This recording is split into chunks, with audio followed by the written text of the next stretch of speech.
ఈరోజు నీ భయం ఏంటి? ఏది పోతుందని భయపడుతున్నావు నువ్వు? ఏది పోతుందని నువ్వు ఏడిచి ప్రాణం చేస్తున్నావు? పరువు పోతుందనా?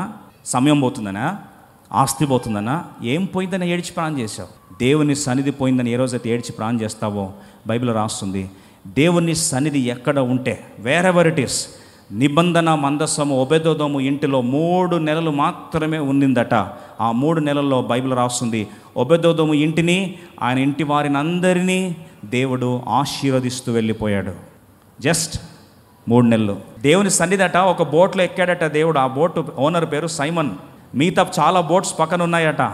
దేవుని సన్నిధి ఆ బోట్లో ఎక్కేసరికే, నీ వల్ల విసురు అయ్యా చెప్పేసరికి, నాయన రాత్రి అంతా ప్రయాసపడ్డా ఏం దొరకలేదు ప్రభు అంటే, అయినా సరే నీ మాట మీద చేస్తావు ప్రభు అని చెప్పి దేవుని సన్నిధి ఉన్న బోట్లో ఒక్కసారి అలా నెట్టు విసిరితే చేపల రాశికి వలలు ఏమైపోయాయి? పిగిలిపోయాయి. God's presence should lead you and guide you.